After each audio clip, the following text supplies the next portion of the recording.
Good evening, and thanks for tuning in. I'm Zinklea Samoa in for Gadi, Schwartz. Here are some of the stories we are watching tonight. An overwhelming number of migrants are at the southern border, and the humanitarian crisis is expected to get even worse.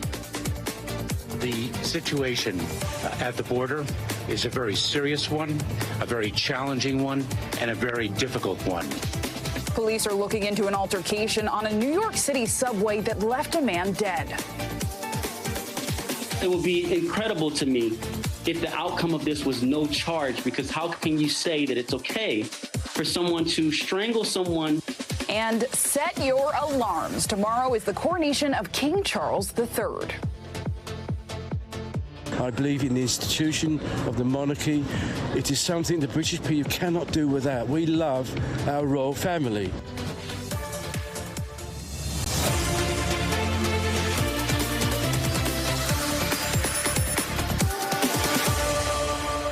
We begin tonight with those new developments in that ongoing civil rape case against former President Donald Trump. Allegations were brought forward by writer E. Jean Carroll, who was accusing Trump of raping and then defaming her. Carroll's team has rested their case, but Trump's own deposition in the case has now been released in a court filing. This is the first time the public is getting to see Trump answering questions about Carroll's allegations. And there are some moments generating buzz, like this one, a moment where Trump appears to mistake Carroll for his ex-wife, Marla Maples, despite one saying Carroll is not his type. It's Marla. You say Marla's in this photo? That's Marla, yeah. That's my wife. Which woman are you pointing to? No. Here. Carroll. Oh, is that, the person you just pointed to was E. Jean Carroll. Who is that? Who is this? Point. And the woman on the right is your then wife, I don't know. Ivana? This was the picture. Ivana. I assume that's John Johnson. Is that That's Carroll? Because it's very blurry. At one point in the deposition, Carroll's lawyer asks Trump about his infamous Access Hollywood comments. And when you're a star, they let you do it.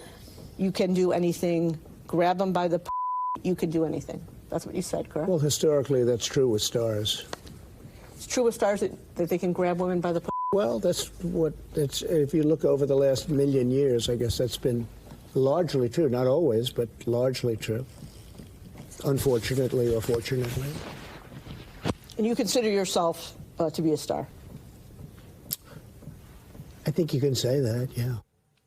To talk about this, we're joined by former prosecutor and criminal defense attorney Bernardo Villanola. Thank you so much for joining me. So I know Trump has not responded to the release yet, but the judge has given Trump until 5 p.m. on Sunday to decide if he wants to testify in court in this case. After the release of this deposition, can we see Trump change his mind, or is that kind of a far-fetched idea?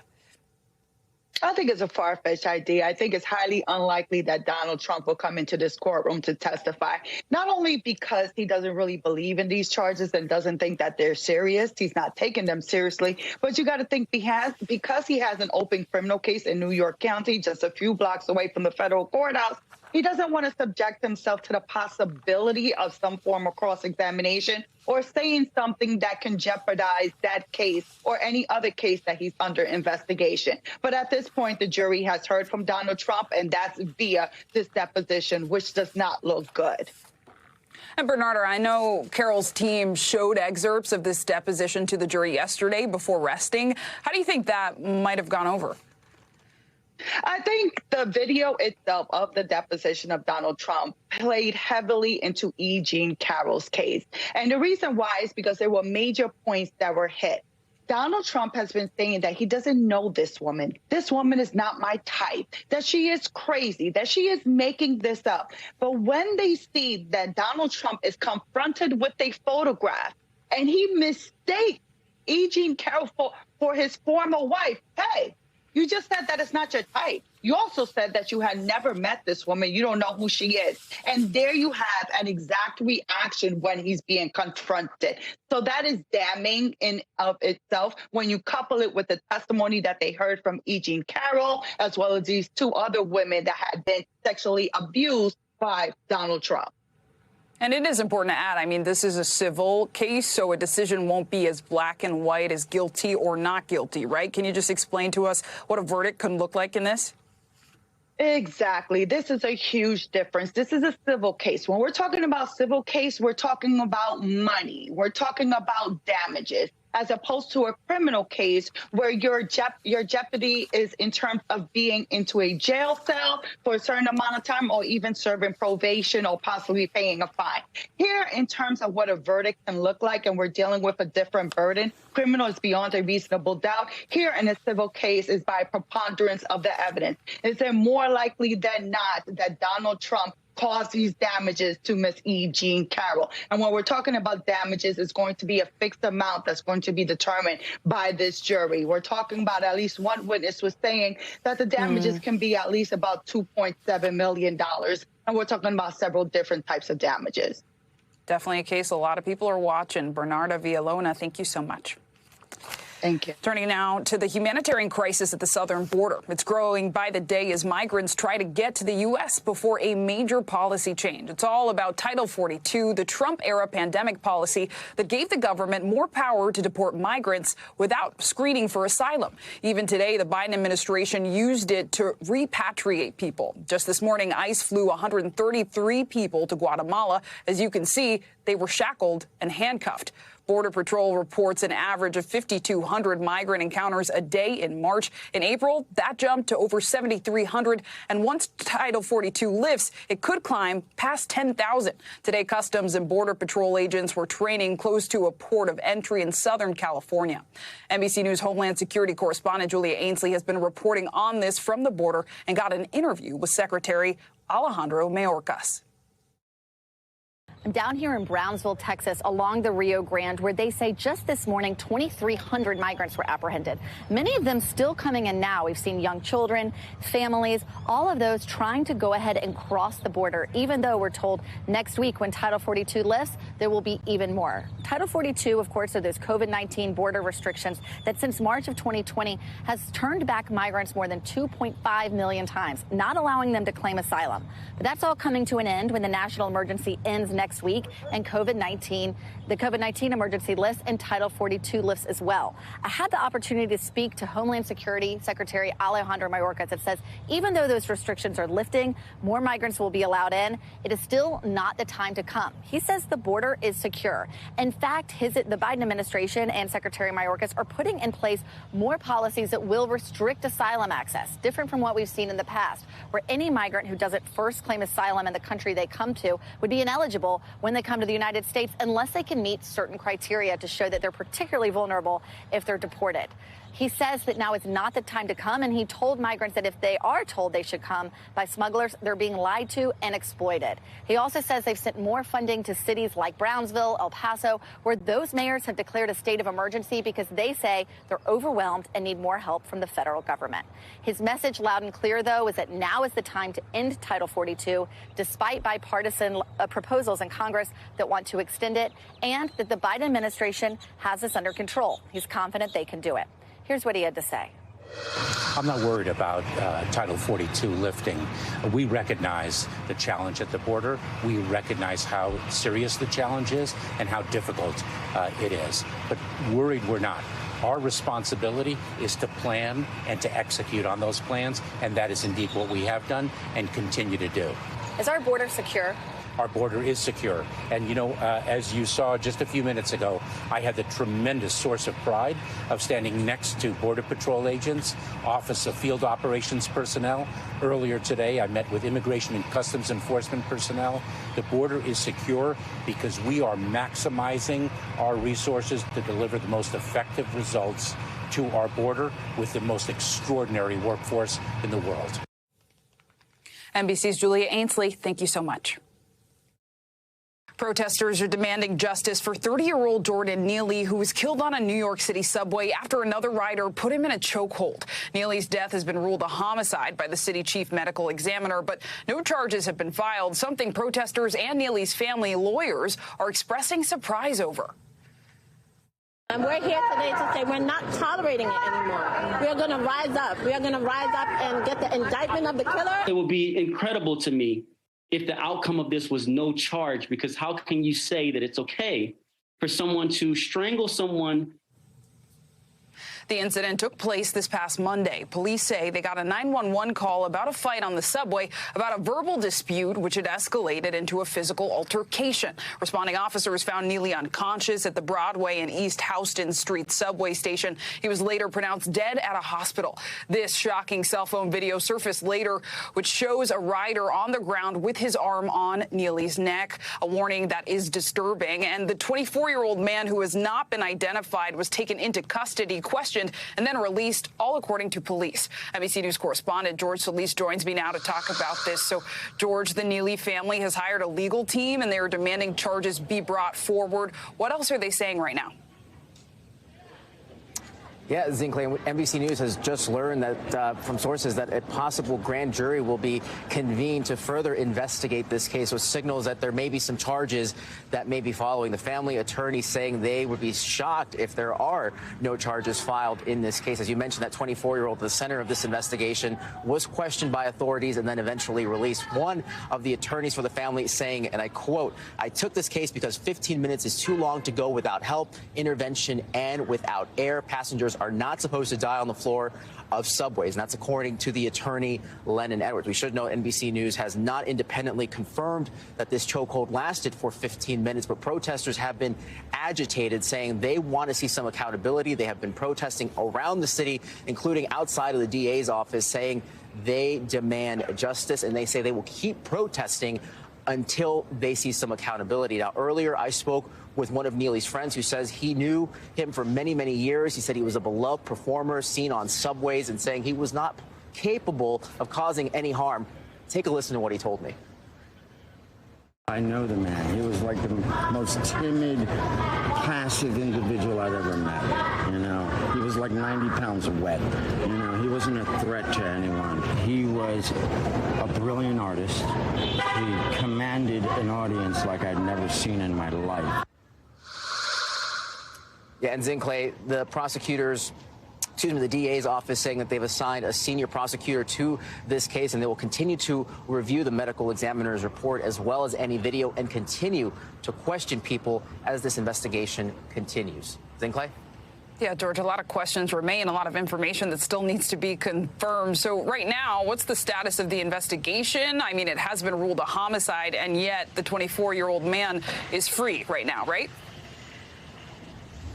Yeah, that's right. So, of course, right now they're relying on a lot of anecdotal information. A lot of people want to know what happened leading up to that video, because as you watch that video, which again is very graphic, a lot of people want to know what led up to that moment, what happened, what was said. And so the fact that there might be a grand jury that could review some of that additional information, it might make a be a key component to all of this as they look into the other factors of this case that are also major talking points, the questions of self-defense, homelessness in the city, and mental health.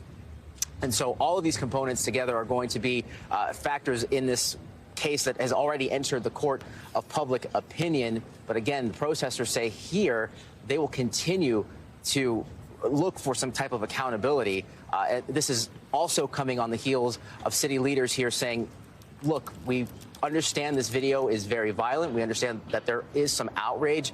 Mayor Eric Adams cautioning, though, he wants people to basically let this case get fully vetted and let the information go out there before people rush to judgment. Zinkley? Yeah, more to come. George Solis in New York, thank you so much. Over in Davis, California, the suspect behind those 3 horrific stabbings has now been charged. 21-year-old Carlos Dominguez, a former UC Davis student, is facing 2 murder charges and 1 attempted murder charge. Dominguez appeared in court today for his arraignment, where he pleaded not guilty. If convicted, he could face life without parole or the death sentence. NBC News correspondent Marissa Parra joins me now to talk about this. So, Marissa, what else do we know right now about this suspect? Do we have any sense of a motive in this really just confusing, disturbing case?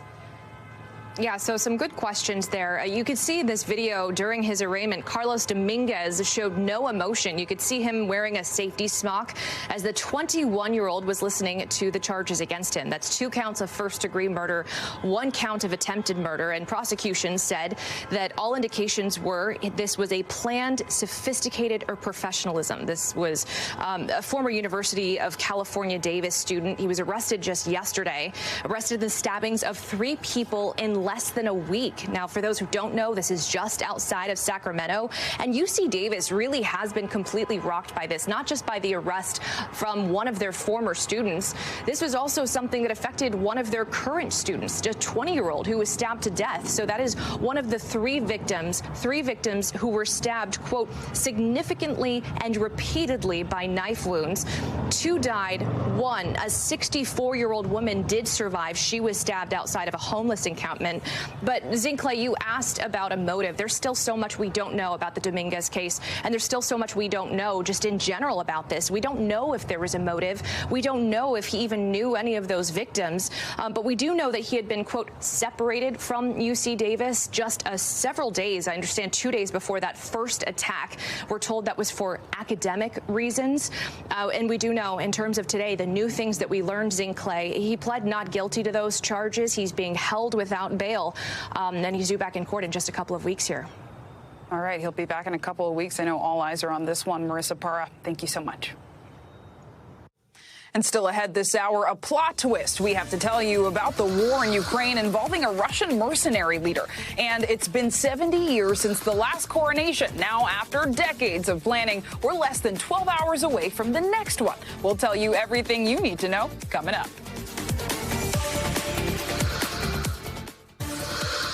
Now let's head around the world in 80 seconds. We begin tonight in central Japan, where a magnitude 6.5 earthquake struck this morning. At least 1 person was killed and 13 others injured. No tsunami warning has been issued, at least not yet. Japanese officials warned more quakes could be possible in the coming week.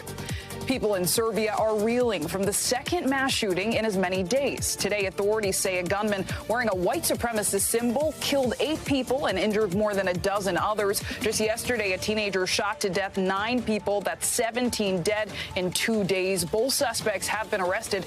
And now the Serbian president is promising wholesale changes to the country's gun laws. And President Joe Biden issues an executive order that will allow for sanctions against Sudan. It's all happening right before both sides of the weeks-long conflict are expected to meet in Saudi Arabia tomorrow to hammer out terms of a ceasefire agreement. The 2 warring generals behind all this fighting did agree to a previous ceasefire just a few days ago, but it appears to have done very little to stop the fighting that broke out almost 3 weeks ago.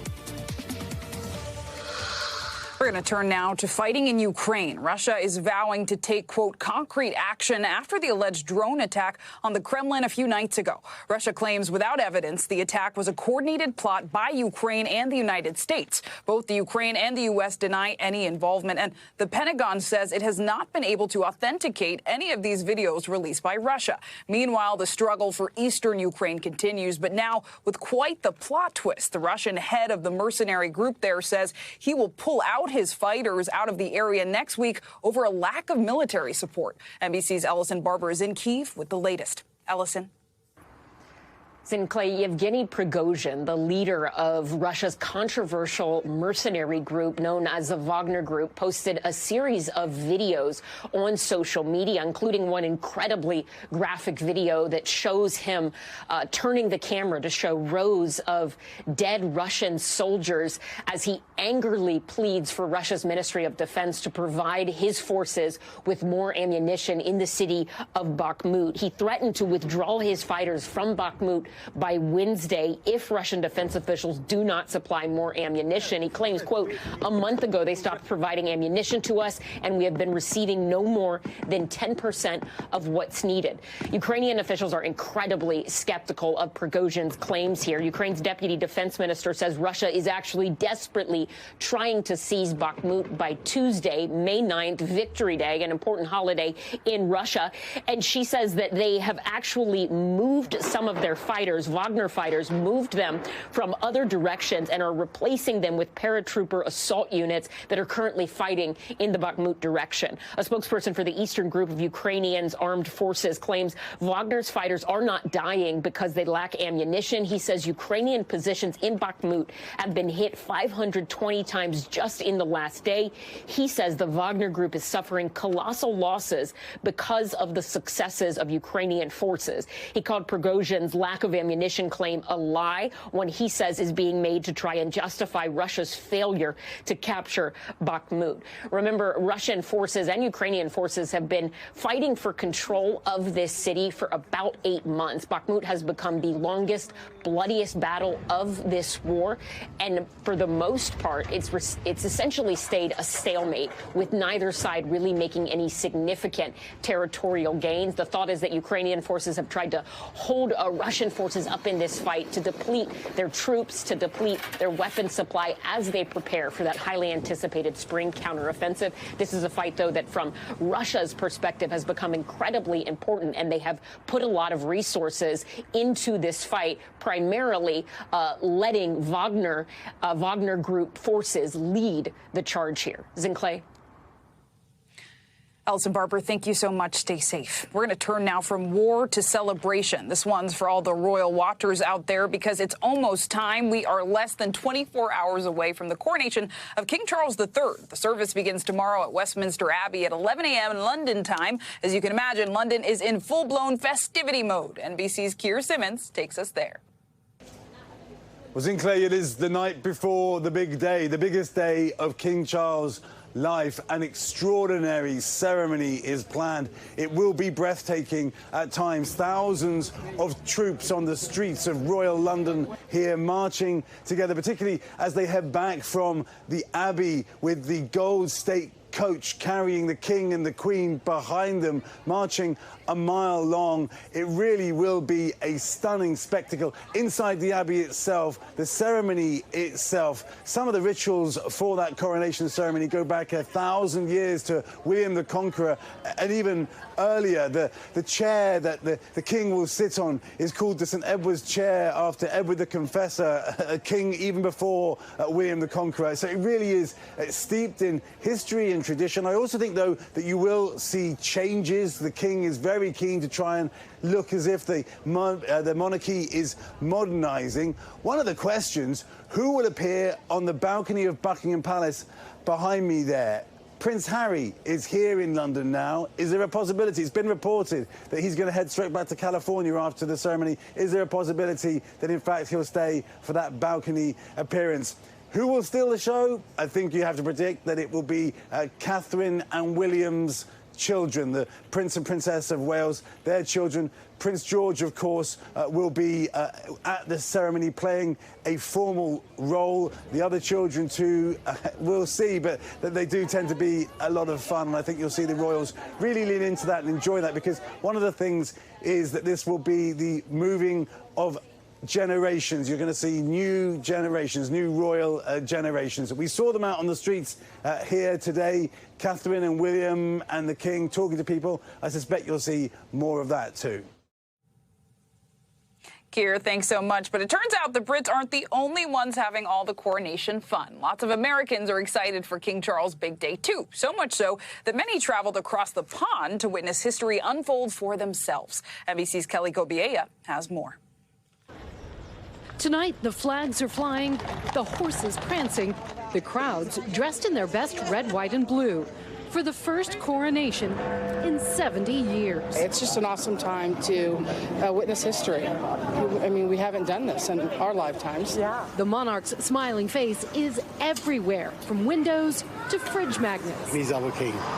He's going to be our super king.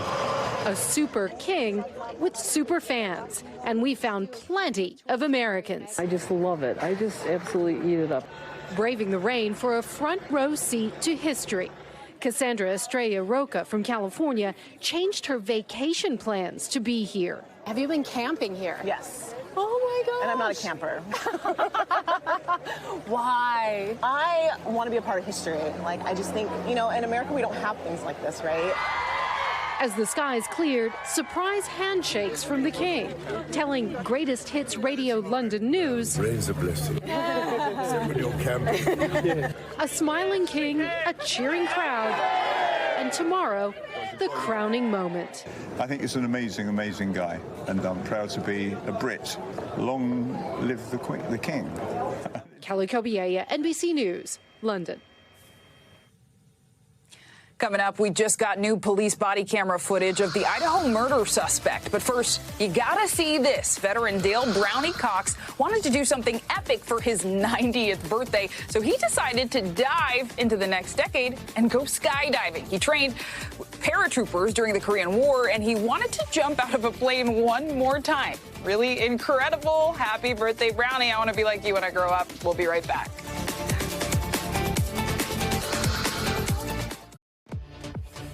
Welcome back. Let's get you caught up in 30 seconds. Protesters are gathering in New York City demanding justice for the death of Jordan Neely. He died after another subway rider placed him in a chokehold.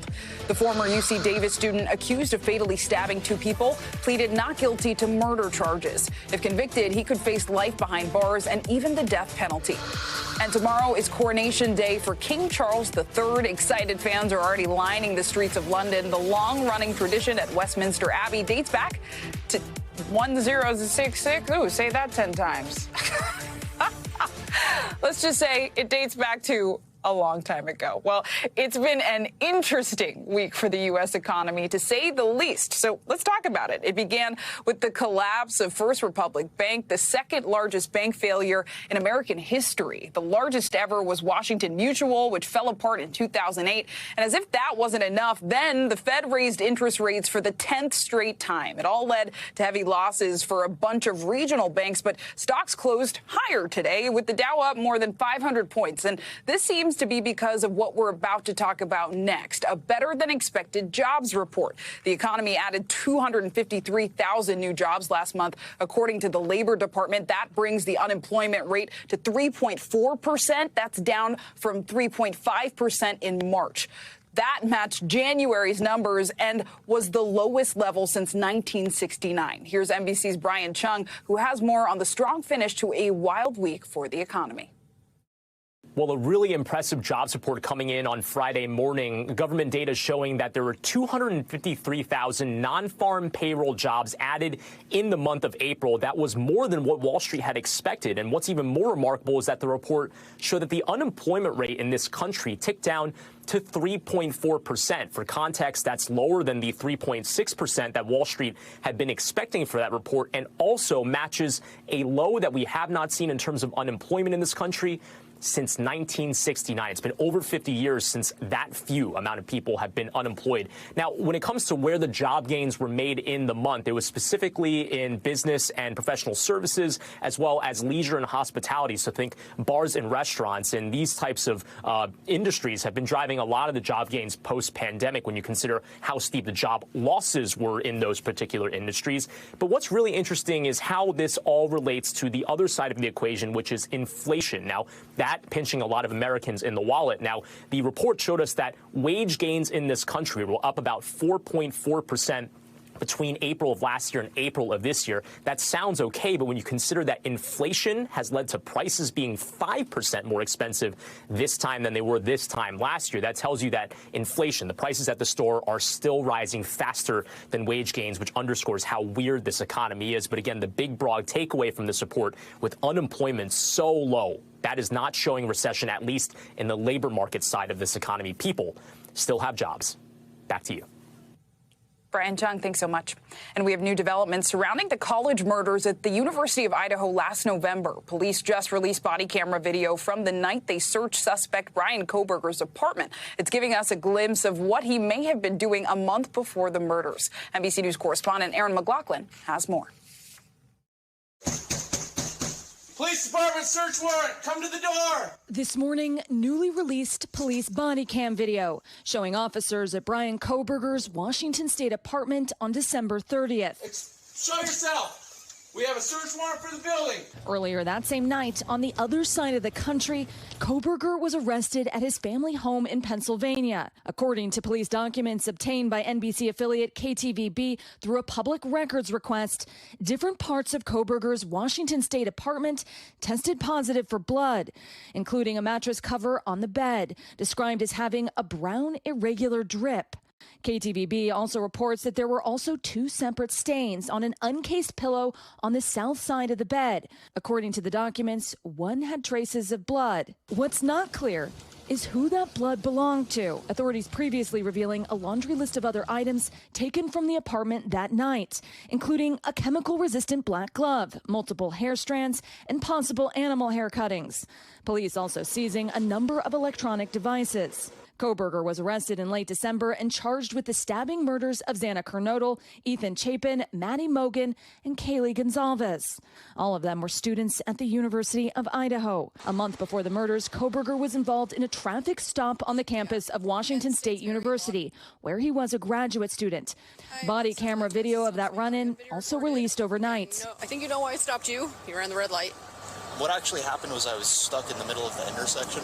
Yeah, so I was behind you the whole time. The video showing a distressed Kohberger in his white Hyundai Elantra, the same car authorities later seized from his family's home. The officer explaining he was blocking an intersection and ran a red light, both ticketable offenses. What would the appropriate thing for me to have done? He was eventually let go with a warning. It never even occurred to me that that was actually something wrong. Aaron McLaughlin, thank you so much. And a man facing execution for the 9th time just got a potentially life-saving decision from the Supreme Court. His name is Richard Glossip, and he is on death row in Oklahoma. Justices have agreed to put a hold on the execution scheduled for May 18th while his court challenge continues. This is all coming after Oklahoma's Attorney General called to stop what he referred to as a, quote, unthinkable mistake. Glossip is accused of orchestrating the 1997 killing of his boss at the motel where he once worked. That man who was killed, his name was Barry Von Treese. Glossip's conviction hinges on the testimony of an entirely different person, Justin Sneed, a janitor at the motel at the time. Sneed pleaded guilty to first-degree murder under a deal that allowed him to testify against Glossip. NBC's Lester Holt recently spoke to Glossip about his time on death row. I have to believe that we can prevail. I have to believe that when you finally have these parts of government saying, we got to fix this, that people will listen. Lester also spoke with supporters of Glossip, 2 Republicans in the Oklahoma House of Representatives, just as the Supreme Court ruling was released. Just handed a note. The U.S. Supreme Court halts execution of Oklahoma death row inmate Richard Glossip, whose case has drawn support from state's Republican Attorney General. Your reactions? Yeah, yes. Awesome. Yeah, I tell you, we thought they would do it. They've got to see the errors in this case. Chilling and such important reporting. Joining us now to talk about this is NBC's Aaron Gilchrist. Aaron, good to see you. So let's just start from the beginning. Why has this case been so controversial? Yeah, and Zinkley, this dates all the way back to 1997, as you said, when this case first started, when Mr. Van Treese was murdered in his hotel. And what we've seen unfold here really is a series of mistakes, according to the Attorney General in Oklahoma now. First, we had the first trial, which happened in 1998 when that conviction first came down for Mr. Glossip. That conviction was thrown out. There was another trial in 2004 in which he was convicted again. Fast forward to last year, and there were all these questions about whether the trial was conducted as it should have been. And so the state legislature, 62 members of the legislature there support Mr. Glossip on different parties. They commissioned an investigation, an independent investigation that came back and said that there were issues with the conviction, issues with the prosecution. The Attorney General, who just took office in January, launched another independent investigation, and they said that there were instances where the young man who was convicted of murder, of actually beating the victim with a bat, beating him to death with a bat, that young man actually had lied to the jury in a number of instances, and the prosecutors in this case had withheld information from the defense that could have changed the outcome of this case. And And that brings us to where we are now with the Supreme Court saying that they're going to stay the execution that was supposed to happen on May 18th after this request was made by the defense team, and we will see what happens, whether the Supreme Court, Zinkley, will actually take up the case and vacate the conviction of Mr. Glossip. Yeah, Aaron, I mean, I think that's the big question, right? What happens now with this Supreme Court decision? What does it mean for his future? But also tell us more about the support that he's been getting and why people have rallied behind this case. Yeah, so essentially with the Supreme Court staying this execution, that just means they're going to get more time for the defense and for the state, really, to make to try to get their case to be heard by the Supreme Court. The court hasn't said yet that it will actually review the case, but that's the effort that's being made at this point. There's been so much support because the investigations, the independent investigations, seem to indicate that there were so many errors with how this case was prosecuted in the first place. And so the Attorney General in Oklahoma has said that he doesn't want that state to be a state where people feel like the process that would lead someone to be executed isn't being respected, isn't being seen through thoroughly. And so that's why he's asked that this case be vacated. He's also introduced sort of the possibility that there could be another trial, one that it wouldn't necessarily end with an execution. I do want you to hear a little bit more of what we heard about this case today since the Supreme Court came down with this decision. We are thrilled that the court granted this stay of execution. This is something that we've been asking for a long time. We know that Rich Glossip is innocent of this case, and you know, the fact that he was getting so close to his execution was getting terribly scary for all of us. Now, the parole board there in Oklahoma most recently, Zinkley, heard this case again and decided that it was a 2-2 tie in this case. One member of the parole board wasn't present to vote, and so that is why the clemency recommendation was not made again in this case. At the same time, we know that there's a victim's family that is impacted by all of this. They were at the parole board hearing as well just last week, and they say that they do want to see this execution go through eventually because they need that closure for their family. A lot to watch on this one. Aaron Gilchrist, thank you so much. And turning overseas to Russia. Russia's invasion of Ukraine began 1 year ago, but for many, the harsh realities still remained. Some African and Indian international students who were studying in Ukraine at Sumy University when the war started say over a year later, their lives and studies are still in limbo. I spoke with some of them. First, the shelling began. In March 2021, Russia invaded Ukraine. As 11.4 million people were displaced, international students in the country said they faced discrimination at Ukraine's borders while attempting to flee. It was just a very dehumanizing, harrowing, stressful, and adrenaline-filled experience. 1 year later, some of those African and Indian students say their futures are still in limbo. What was your experience trying to get out of Ukraine? We had guns held to our heads on our way towards the border. When we finally reached the border after, I think it was 7 days, we experienced some racial aggression and violence. Corinne Skye's experience, not unique. This verified video appearing to show military officials pointing guns at refugees. More verified video showing an official in uniform kicking black students. Though Skye made it out safely with her husband and child, she's not without loss. What's the state of your studies today? Completely non-existent. So we were optimistic. We're thinking, okay, since our universities are closed, let's try and apply to these universities that are offering to help. Then we started getting responses saying that they were for Ukrainians only. She and Mohammed Matabaraza, another med student from India, say after leaving Ukraine, they tried applying to European schools, but their treatment as non-Europeans was different. Our future is in limbo, you know. In a statement to NBC, Sumy University said in part that the vast majority of the university students are studying online, with the exception of medical students who take their practical classes at the university's clinical bases, where there are, quote, well-equipped shelters. The university also said to obtain academic transcripts, students must pay any outstanding dorm or library debt to the university. Still, some, like med student Shivangi Jaswal from India, have returned. I spoke with her last March when she, along with 700 Indian international students, were trapped in Sumy University in Ukraine, melting snow for drinking water. We are afraid. Despite the conditions, Jaswal returned. Why did you choose to go back to complete it?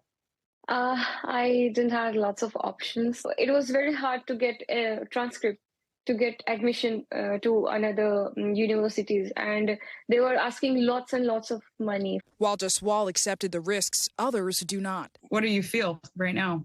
I felt like I made so many sacrifices, and my family made so many sacrifices, and I just don't have anything to show for it.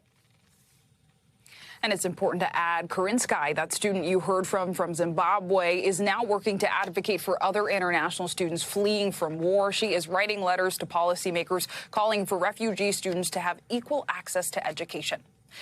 Now we want to turn to some breaking news in that case of a deadly chokehold on the New York City subway earlier this week. We do want to warn you, this video is disturbing. The 24-year-old rider allegedly holding Jordan Neely in a chokehold has now been identified as Daniel J. Penny. In a statement given to NBC News tonight, Penny's attorneys say he is a college student and a Marine veteran. His lawyers also say, quote, Daniel never intended to harm Mr. Neely and could not have foreseen his untimely death.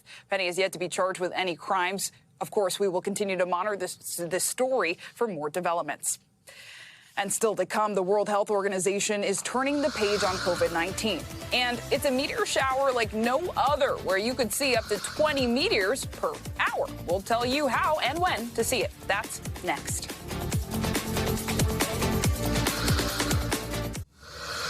Here are some of the other headlines we're watching tonight. After more than 3 years, the World Health Organization says COVID-19 is no longer a global health emergency.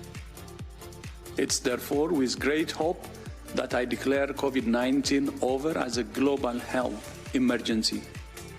Nearly 7 million people died of the coronavirus worldwide. Over 1 million deaths were in the United States. The director of the Centers for Disease Control, Dr. Rochelle Walensky, is stepping down. She began the job when President Biden took office in January 2021. She will leave her post in June.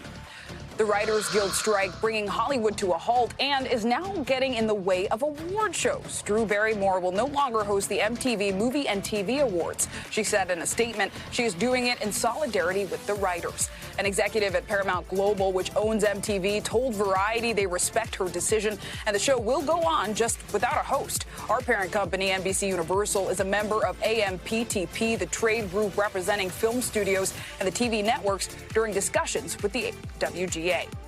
And when you have a chance tonight, look up. You might see a meteor or dozens tonight. The Eta Aquarius meteor shower is peaking. What you could see are the remnants of Halley's Comet burning up in our atmosphere. Unfortunately, though, tonight is a full moon, which might make it harder to see any fireballs. But if you look up at the darkest time of night, starting at around 2 a.m. for you night owls, you could get a good show. And today here in Washington, D.C., I made some news moderating a panel with former Secretary of State Hillary Clinton. The panel was called the Vital Voices Conference on Women's Leaders Addressing Global Challenges. Here's what Clinton had to say about the Supreme Court. Do you believe the Supreme Court should have a code of ethics? I do believe that.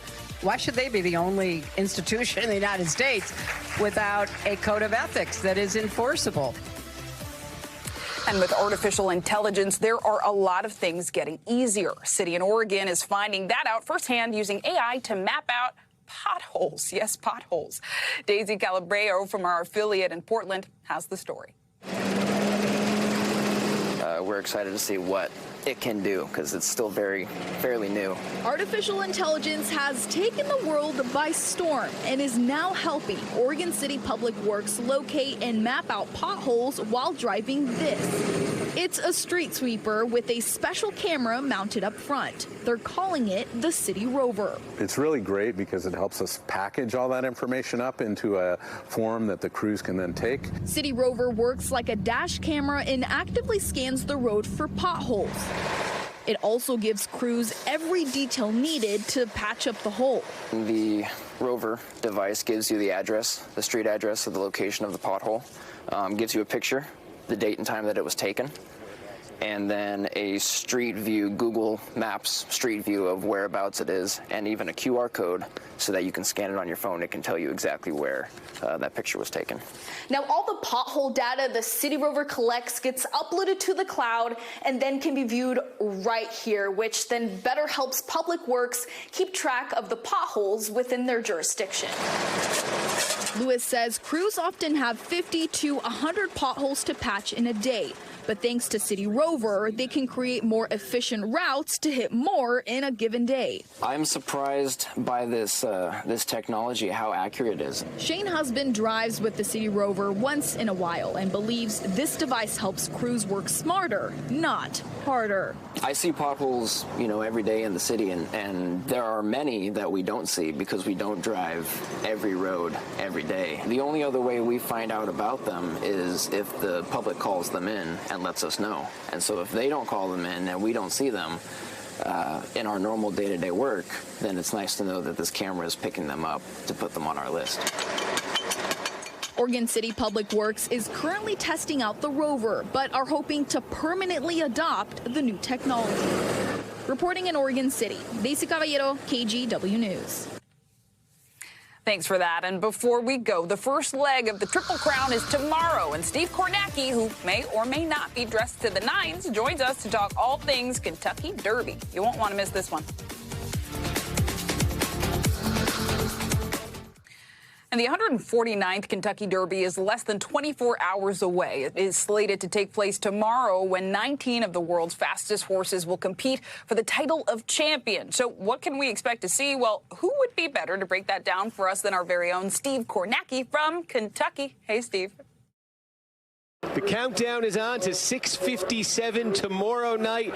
That's when the gates are going to fling open here at Churchill Downs for what they call the fastest 2 minutes in sports. The Run for the Roses, the Kentucky Derby. Already, it has been an eventful lead up to this race, and that is putting it mildly. We have seen in just over the last 24 hours 4 different horses who were all set to run in the Kentucky Derby, or so we thought, exit the race. They've been scratched. They will not run. There were 3 other horses who were on the wait list for this race.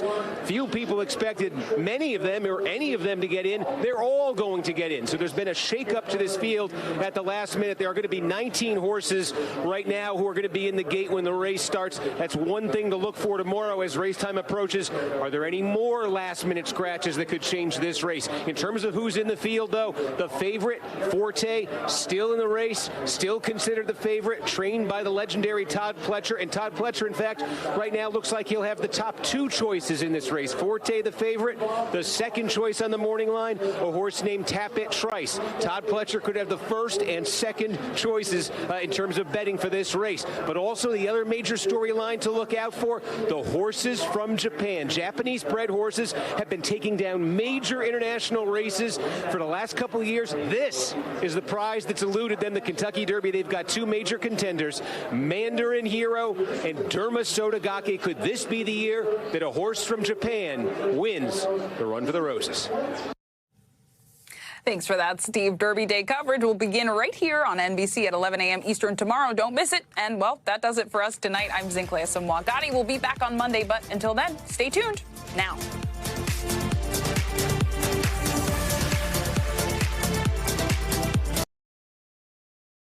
Thanks for watching our YouTube channel. Follow today's top stories and breaking news by downloading the NBC News app.